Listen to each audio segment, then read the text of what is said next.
ఆరా number. Okay. Good evening friends, మనం ఇక్కడ state art gallery హైదరాబాద్కి వచ్చి ఉన్నాము. ఇక్కడ ప్రముఖ చిత్రకారుడు, మరి సూపర్ సీనియర్ హైదరాబాద్ ఆర్ట్ సొసైటీలో సూపర్ సీనియర్ సార్ మరి నరేందర్ నాథ్ సార్ దగ్గరికి వచ్చి ఉన్నాము. ఇక్కడ సోలో ఎగ్జిబిషన్ సార్ చేస్తున్నాడు స్టేట్ ఆర్ట్ గ్యాలరీలో. చాలా అద్భుతమైన శైలిలో ఏంటంటే ఎస్టీ లంబాడీస్ స్టైలు, తర్వాత ఇండియన్ ఫోక్ స్టైలు అన్నీ కూడా తనదైన శైలిలోకి ముందుకు తీసుకెళ్తుంటాడు సార్. గత 25 సంవత్సరాలు 30 సంవత్సరాల నుండి సార్ మాకు తెలుసు. సార్ యొక్క పెయింటింగ్లు చాలా అద్భుతంగా ఉంటాయి. ఇది తెలంగాణలో మరి మన భారతదేశంలో కూడా మన సంస్కృతిని కూడా చాటి చెప్తాయి ఆ పెయింటింగ్స్. అంతేకాకుండా పెయింటింగ్లో ఒక తనదైన శైలిని, పెన్ డ్రాయింగ్ అయినా, బ్లాక్ అండ్ వైట్స్ అయినా, మరి ఇట్లా తోట వైకుంఠం మోడల్లో ఆ దిశగా వెళ్తూ, కాపు రాజయ్య దిశగా వెళ్తూ సార్ ఎంతో అద్భుతమైన శైలిలో తనదైన చిత్రాలు వేశాడు. సార్ తోటి మాట్లాడదాము. సార్ ఎన్ని సంవత్సరాల నుండి చేశారు ఏంటిది అని సార్ తెలుసు. సార్ నమస్మాన్యులు సార్, మీకు చాలా సంతోషము, మీకు ఆల్ ది బెస్ట్. ఎందుకంటే సోలో ఎగ్జిబిషన్ పెట్టి నవతరానికి ఒక మేలుకొల్పు. ఎందుకంటే వచ్చిన వాళ్ళు కూడా చూసి చాలా ఆనందిస్తారు, సంతోషపడతారు. చిత్రం అంటే ఏంటిది అని కూడా వాళ్ళు, ఇంత హార్డ్ అని కూడా వాళ్ళు వాళ్ళ శైలిలో కూడా మరి ఆనందిస్తూ, మరి వస్తున్న పెద్దవాళ్ళు కూడా ఎవరైనా చూసి చాలా సంతోషపడతారు. చిత్రం అంటే మామూలు కాదు, రాత్రింబగలు ఒకే దిశగా ప్రయాణం చేస్తేనే చిత్రం అవుతుంది. అది ఒక పూట చేసి, ఒక గంట చేసి, లేదా 2 గంటలు చేసి, 3 గంటలు చేసి పక్కకు పెడితే చిత్రం అది ఎప్పటికి కాదు. అది ఒక దిశగా, ఒక తపస్సుగా చేస్తేనే ఇన్ని చిత్రాలు తమ వేశారని నేను భావిస్తున్నాను sir. Thank you so much sir. మీ యొక్క స్పందన, అసలు మీరు ఏ విధంగా చిత్రకారులుగా వచ్చారు ఏంటి? నా ప్రస్థానం ఇందులో 50 సంవత్సరాల నుంచి మొదలైంది సార్. కిందట 1975 నుంచి నేను చేస్తున్నాను సార్. ఈ లాస్ట్ ఇయర్ 50 ఇయర్స్ అయింది సార్. 50 years paintings sir. నేను గ్రాఫిక్స్, డ్రాయింగ్స్, పెయింటింగ్స్, తర్వాత కొన్ని hatching works, water colour works చేశాను. వివిధ ప్రదేశాలు చేసినాయి, ఇక్కడ ఎగ్జిబిట్ చేసినాను. నాకు చాలా మటుకు కలెక్షన్లో ఉన్నాయి. మిగిలిన వాటిని అన్ని తీసి ఇక్కడ ఎగ్జిబిషన్ చేసినాను. ఒక 50 వర్క్స్ డిస్ప్లే చేసినాను. నాది చాలా మటుకు ల్యాండ్స్కేప్స్, తర్వాత తెలంగాణ రూరల్ లైఫ్ స్టైల్ని బట్టి నా పెయింటింగ్స్ డిపెక్ట్ చేస్తాయి. దాంట్లోనే నేను నిమగ్నమై దాన్ని కాన్సన్ట్రేట్ చేసి ఈ వర్క్స్ అన్ని డిస్ప్లే చేస్తాను. సార్, మీ పెయింటింగ్లో అద్భుతమైన ఒక స్టైల్, రూరల్ ఎస్టీ స్టైల్ను క్రియేట్ చేశారు.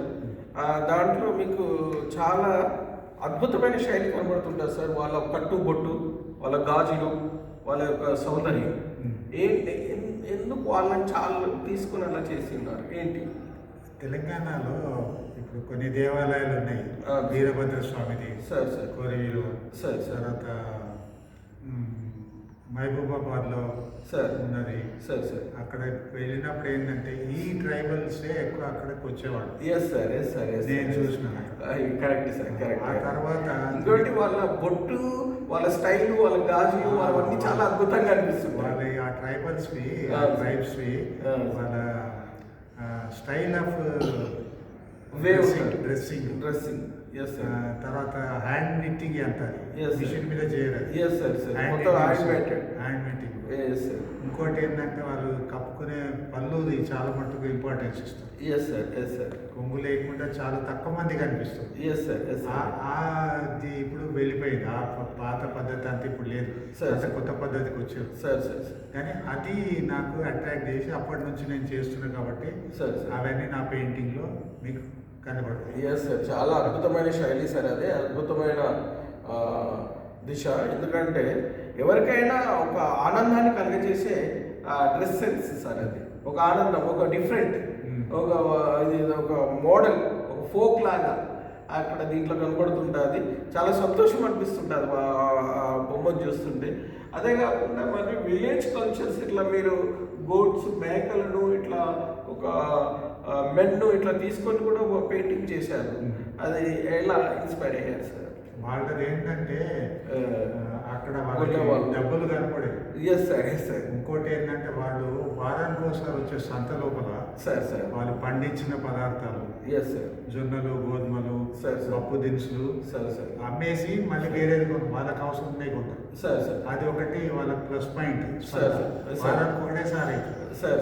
అది అది దాన్ని బట్టి అందులో మేకలు, సార్. తర్వాత కోళ్ళు, సార్. ఆ, ఎడ్లు, బర్రెలు Yes. అవన్నీ సంతలు అక్కడ పక్కనే పెట్టుకొని అమ్ముతారు. అవునా? అదొకటి వాళ్ళకి advantage. Yes sir, yes sir. అదే ఇప్పుడు ఒక షాపింగ్ కాంప్లెక్స్ లాగా క్రియేట్ చేసుకున్నట్టు. వాళ్ళ ఇప్పుడు అప్పుడు పాతది షాపింగ్ కాంప్లెక్స్ అనుకుంటా. ఇప్పుడు అప్పుడు సంత, ఇప్పుడు షాపింగ్ కాంప్లెక్స్. పల్లెల్లో సంత అది. సంత. Yes sir, yes sir. వారానికి ఒకసారి కానీ అవసరం ఎవరి జీవితంలో అయినా సంత అనేది చాలా ఇంపార్టెంట్. అంటే ఈ అంగడి అనేది ఎవరికి నిత్యావసరాలు కొనాలి కాబట్టి ఏదైనా అమ్మాలన్నా కొనాలన్నా ఏం చేయాలనుకున్నా మన పూర్వీకులు ఇట్లా ఒక అంగడిలాగా ఏర్పాటు చేసుకొని ఒక సంతలా చేసుకొని వాళ్ళ దగ్గర ఏమున్నదో తీసుకొచ్చి వాళ్ళ అమ్మడం, వీళ్ళకేం కావాలి వీళ్ళు కొనడం. అది చాలా గ్రేట్ సార్. ఇప్పుడు ఉన్న జనరేషన్ ఏంటంటే ఒక షాపింగ్ కాంప్లెక్స్ పెట్టేసి, షాప్స్ పెట్టేసి, అద్దాల మేడల్లా చేసేసి అందులో వాళ్ళు సేల్ చేస్తున్నారు. కానీ అప్పట్లో ఏంటిదంటే ఒక పేదవాడైనా సరే అక్కడికి వెళ్ళేసి సేల్ చేసుకునేవాడు. ఊర్లో అయ్యేదంటే ఊరు వాళ్ళంతా వచ్చి కొనేది, అమ్ముకునేది. ఇప్పట్లో ఎట్లా అయిపోయిందంటే డిఫరెంట్. ఇంకా అద్దాల మేడల్లాగా ఉంటేనే అక్కడ కొంటాము అనే పాయింట్లో ఉన్నారు. అట్లా కాదు. మనం ఏంటంటే నా ఒపీనియన్ ఏంటంటే ఎవరినైనా మనము మన సంస్కృతి ఏంటి, ఒకటి ఇచ్చి ఒకటి తీసుకున్నాము. అప్పుడు మనీకి ఇట్లా ఏమి లేదు. అయినా కానీ మనీని మనము ఏర్పాటు చేసుకొని దాన్ని ఇలా ఒక విధంగా ముందుకు తీసుకొచ్చాము. అట్లనే నేను చెప్పేది ఏంటంటే ప్రతి ఒక్కటి ఇప్పుడు చాలామంది కూడా కొంత వెజిటేబుల్స్ అయినా ఇవైనా కొన్ని ఇళ్ళల్లో కూడా వచ్చేసి సేల్ చేసి అంగడిలాగా అమ్ముతున్నారు. ఇప్పుడు కూరగాయలు ప్రతి గ్రామానికి వెళ్ళేసి లేకపోతే ఒక్కొక్క ఏరియాకి వచ్చేసి కూడా సేల్ చేస్తున్నారు. కానీ అది చూడు ఎంతకైనా గోల్డ్ ఈజ్ గోల్డ్. సిటీలో కూడా సంతలు అవుతున్నాయి. అవునవును, కూరగాయలు అదే సార్. దీనివల్ల ఏంటిదంటే ప్రతి చిన్న వ్యాపారి కూడా జీవిస్తాడు. ఇప్పుడు ఒక చిన్న వ్యాపారి కూడా ఆయన తనదంటూ ఏదైనా తెచ్చుకొని ఆయన సేల్ చేసుకోవడం, కొనుక్కోవడం, ఏదో చేయడం జరుగుతుంటుంది.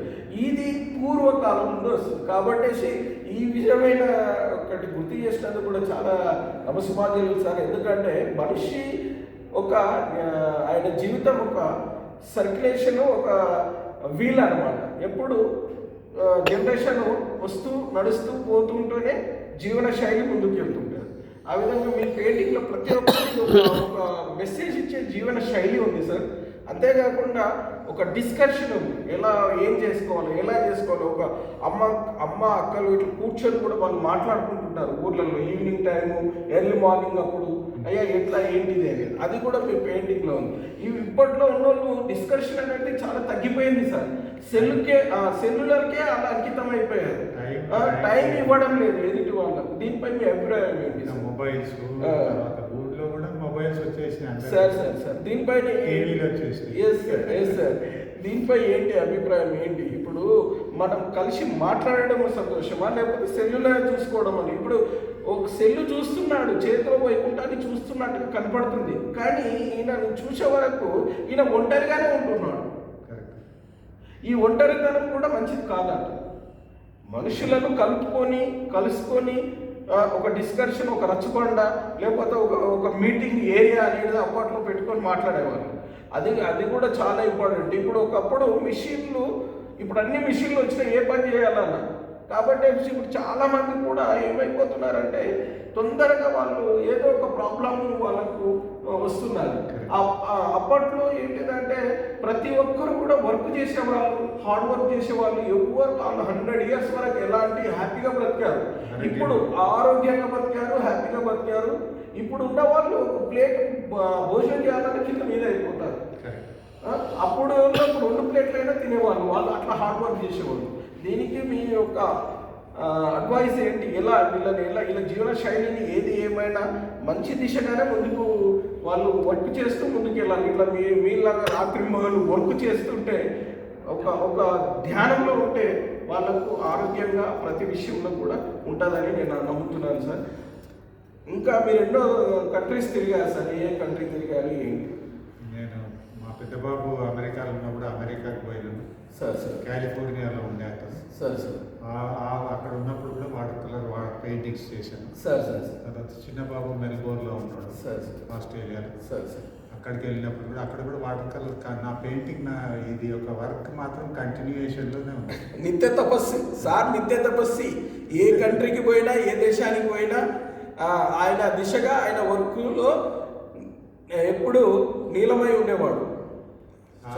కొన్ని వర్క్స్ కూడా ఇక్కడ డిస్ప్లేలో ఉన్నాయి. సార్.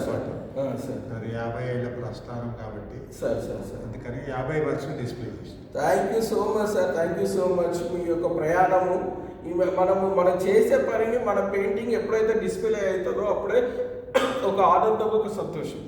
ఇది మనమే చూడకుండా నవతరానికి కూడా ఒక స్ఫూర్తిదాయకం.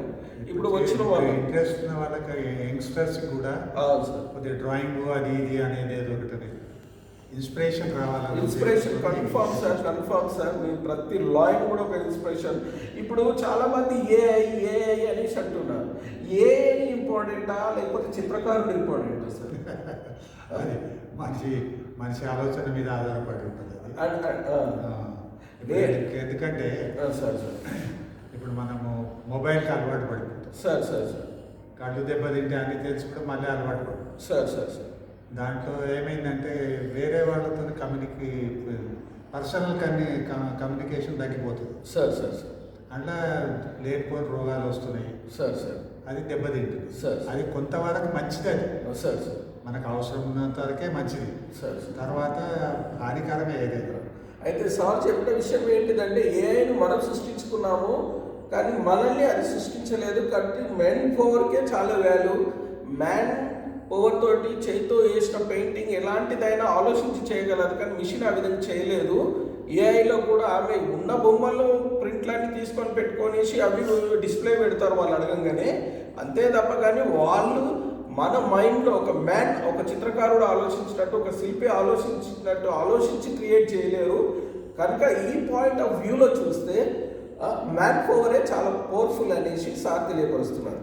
ఇది జీవిత సత్యం. ఏంటంటే జీవితంలో మానవులు ఉన్నన్ని రోజులు ఈ సంస్కృతి, ఈ ఆనందము ఇదంతా మనం కల్పించుకుంటున్నాం, మిషన్ కల్పించలేదండి. మిషన్ ఏంటిదంటే ఆ మోడల్ కావాలి అనుకుంటే నంబర్ ఆఫ్ చేసుకోవచ్చు, అంతేగాని ఒక కొత్తదనాన్ని సృష్టించాలంటే మ్యాన్ పవర్ కావాల్సిందే. కాబట్టి ఏది ఏమైనా మ్యాన్ని మించింది ఏది లేదు. కనుక మనము ఆలోచన దిశగా ముందుకు వెళ్దాము.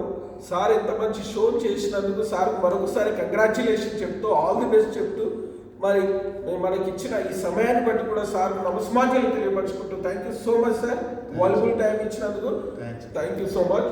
మై డియర్ ఫ్రెండ్స్, చూశారు కదా సార్ గురించి. సార్ ఎంత అద్భుతంగా 50 ఏళ్ళ అనుభవంతో చిత్రాలపైన, మరి అంతేకాకుండా ఆయా దేశాలు తిరిగి కూడా సార్ తనదైన చిత్రాలు కూడా అక్కడ ఎంతో మందికి కూడా సేల్ చేసి ఉన్నాడు. మరి అంతేకాకుండా అక్కడ మరి తనదైన శైలిలో కూడా ఎగ్జిబిషన్ చేసి ఉన్నారు. మరి సార్ ఇంత గ్రేట్ మ్యాన్ మనతోటి ఉండి మనకు అవకాశం ఇచ్చినందుకు కూడా మన విజిటర్స్ మన తరఫున ప్రతి ఒక్కరికి సార్కు మరోసారి నమస్మాంజలి తెలియపరచుకుంటూ, please like, share, comment, subscribe my dear friends. Thank you sir. Thank you. आप